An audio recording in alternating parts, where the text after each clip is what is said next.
Hey guys, welcome back. It's TheCardists, and in today's video I'm going to be reviewing the Harry Potter playing card box set. Well, I'm going to be showing you what you get, then Andrew, who is a Harry Potter nerd, is going to show you a deck of cards and give you a more insightful review, which will be after I've shown you this.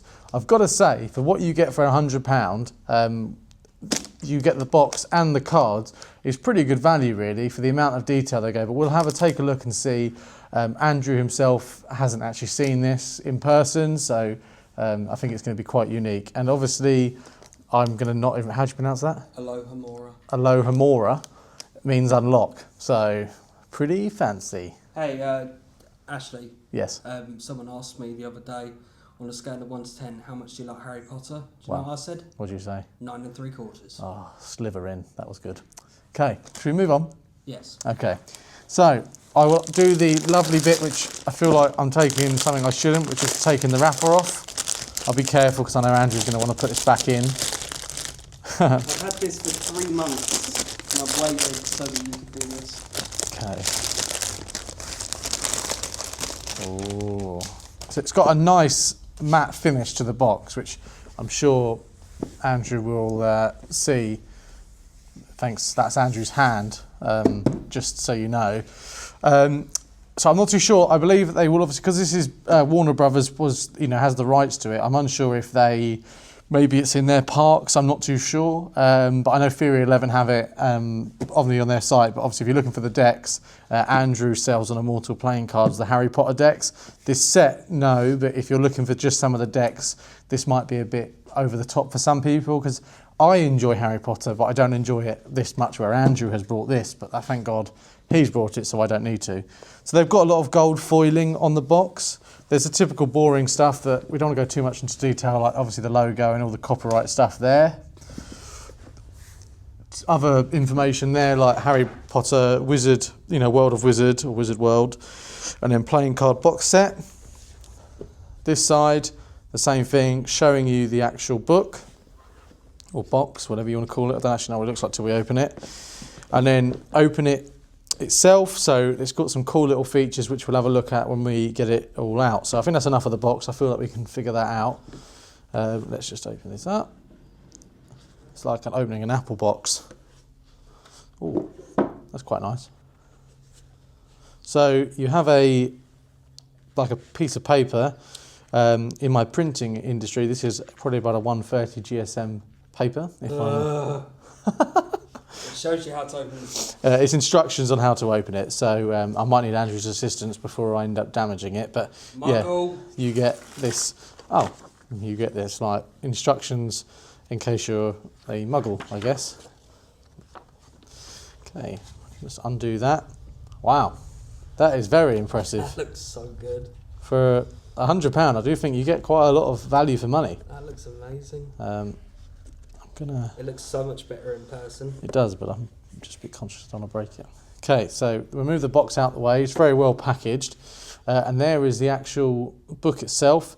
It has playing cards and it has Hogwarts. I'll show you a little bit around. I like that they've done the paper effect on the side. There.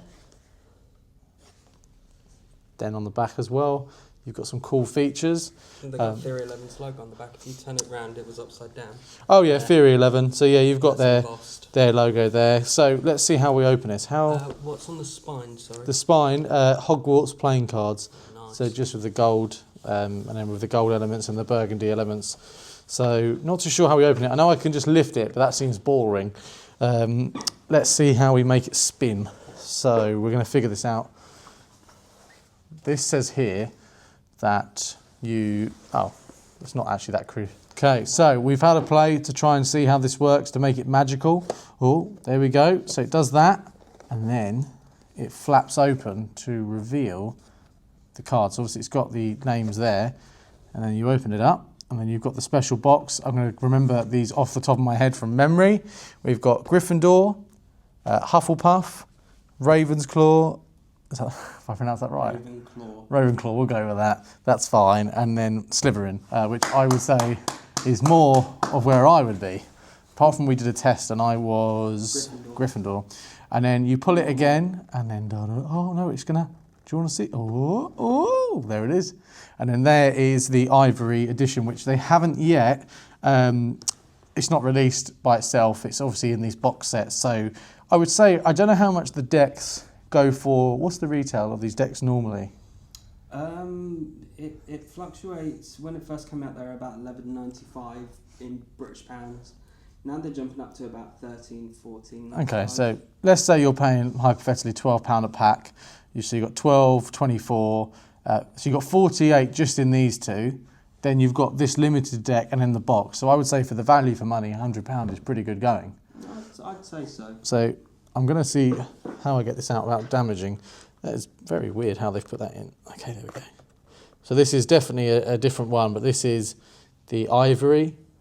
So that's, yeah, it's pretty cool. Like, obviously, I don't know if you've seen this yet, Andrew, but this is obviously pretty unique. And obviously they are all the same. You can see that the back designs are the same.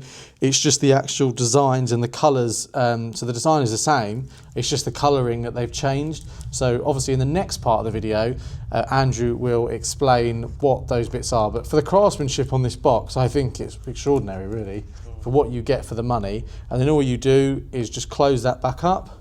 Close that. This has got magnets there that clip in. And then you just close that. And then you could have this and you just twist that back. And that's all controlled, by the way, by the bottom of that box. Just by pressing that up, you can see it twist that, and then that will flap down. So yeah, all round that's very, very clever. And just that you could have this on your bookshelf. That's what I'm more impressed by, that this could look like just something you have if you're a major fan, and they wouldn't know that inside there's some decks of cards. Can I ask something? Shoot. I'm kind of throwing this on you. Obviously, Yes, I'll open the Ivory for you. your other job, you run a printing business. Yes. When it comes to quality, I'm very impressed. Like how they've done all this and the mechanisms.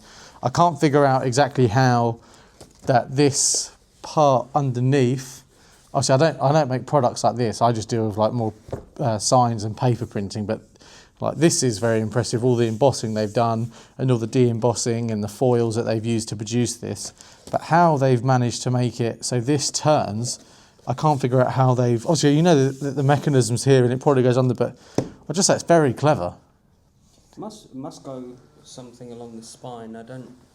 It's very clever. I can't really figure out how they've done it. It's definitely hidden somewhere, but all around it's a very clever product. But I think we should hand over to you, Andrew, where you're actually going to review one of the decks in a bit more detail. Yeah, sure. Perfect. Well, that's me. Over to Andrew. Okay, so we'll get into the deck review for the Harry Potter playing cards. I recently got a green deck for Christmas, so I thought I'd use this because it's newer. This is not my house. My house is Hufflepuff, and I made Ashley do one, and he is a Gryffindor. This box is just one of the best boxes I've ever seen with the deck of cards, and I've been collecting cards for about 10 years. There's so much detail going on with this box, so many details, nice embossing all the way around with gold foil. And the colour of the house contrasts really well with it and makes it stand out that little bit more. So many details, such as the houses, the emblems for the houses. It says Harry Potter playing cards there, and you've got loads of different little details. G there for Gryffindor, H for Hufflepuff, S for Slytherin, R for Ravenclaw. The detail on the edge also really complements it really well.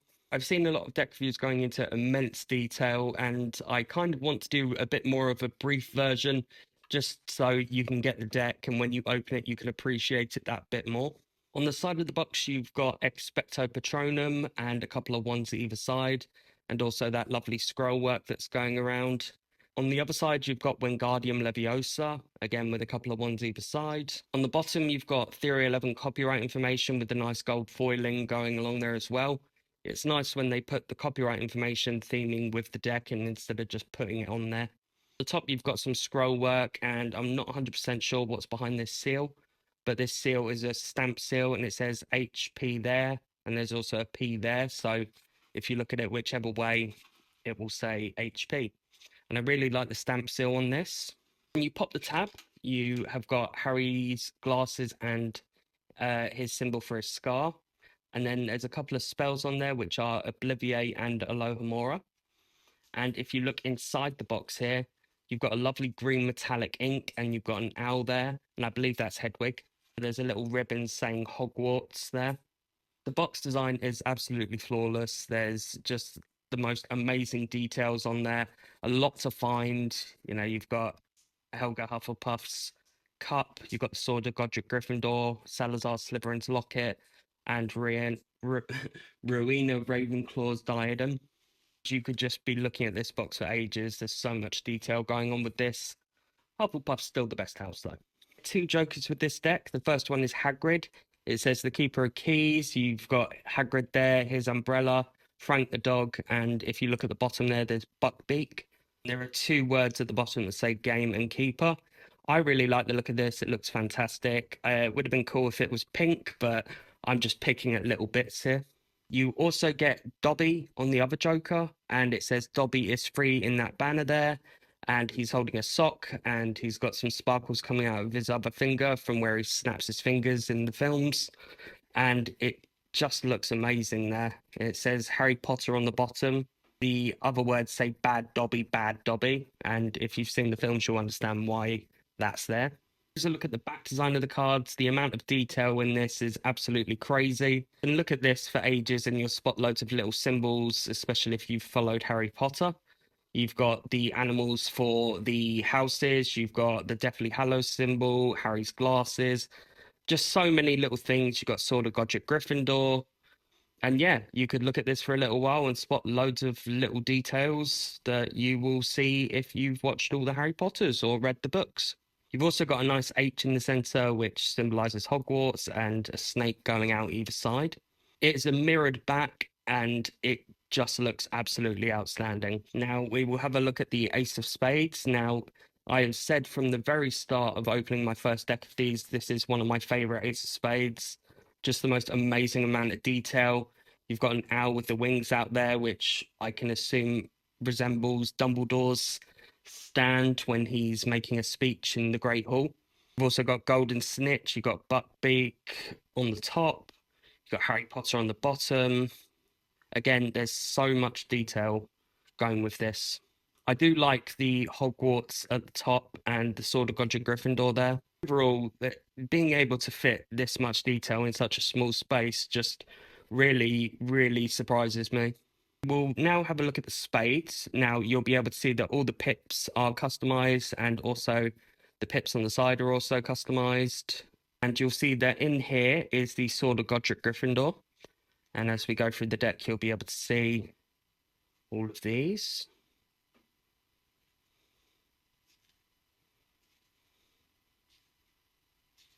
Getting into the court cards, instead of in the spade here, it being the Sword of Gryffindor, it usually is something that resembles the character. Usually it's their Patronus, but there's some that don't. For example, Neville didn't have a Patronus, so it's just got Trevor the Frog in there.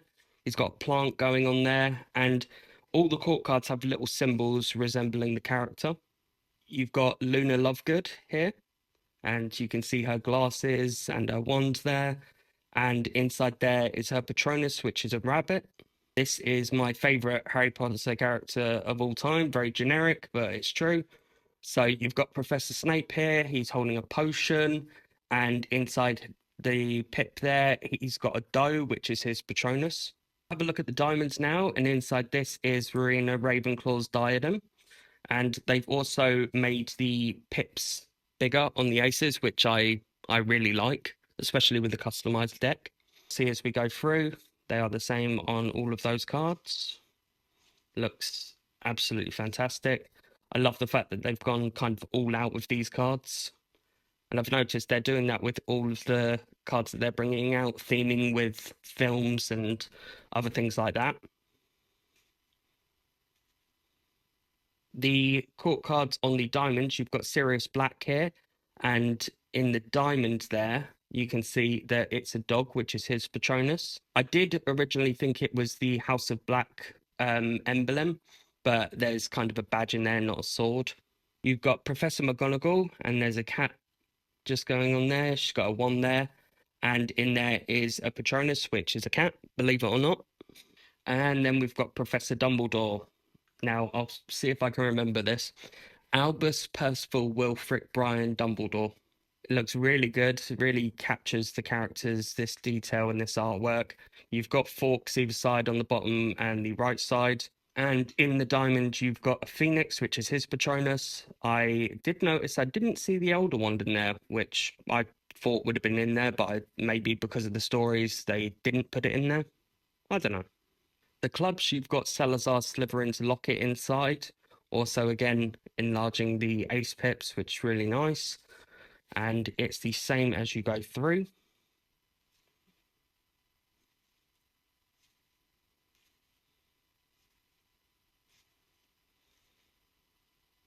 You've got Draco Malfoy on the Jack of Clubs, and inside the club there, it's got his Patronus, which is a dragon.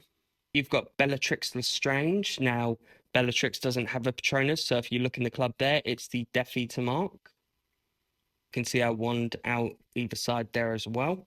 And then we've got Lord Voldemort with his wand there and there. And inside the club there, I believe it's a Dementor. And if you look at the detail on this one, you can see it says Tom Riddle there. It's just absolutely fantastic. So well thought out, this deck of cards. The Hearts, which is Helga Hufflepuff's cup. And again, the enlarged pip. Looks great. Means you can kind of look at the inside of these instead of having to look really closely at these. So we'll go through those.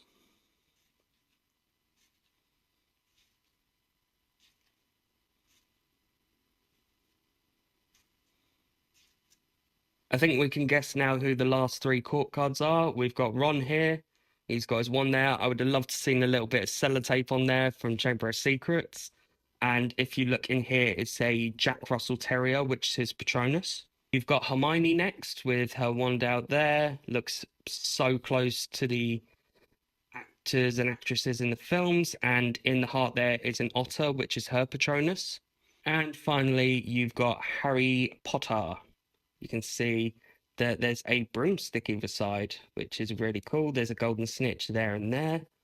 And inside his pip there is a stag, which is the same as his father's. The only information they give about the handling is it's on FSC certified paper and vegetable inks are used, and it still handles really well. It just handles a bit differently compared to what we're all used to, but it's not something you need to adjust to. It handles really well, fans, dribbles, all that stuff really well. So it's a really good deck of cards, and it does last quite a long time, having used a few others in the past. One thing I didn't know is if they are traditionally cut. So let me do furrow. Not the best example, but they furrow that side. And let's try this side.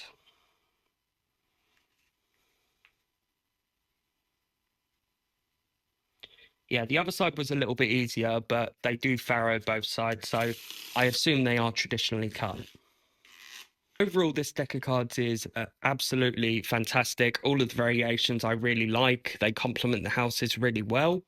Overall, this deck of cards is absolutely fantastic when it comes to design. The only difference with the different color variations is the color of the back design. All of the court cards are all the same. I heard some people being a bit upset about that, but I think that's absolutely fine. I think they've showcased a lot of characters in there, and they've also got loads of little hidden details in there. And I think this deck is absolutely fantastic. So that was my review on the Harry Potter playing cards. I really hope you guys enjoyed this video.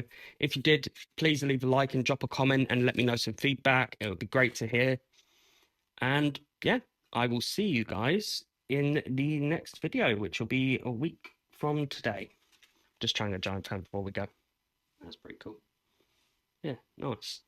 Anyway, sorry. I will see you guys in the next video.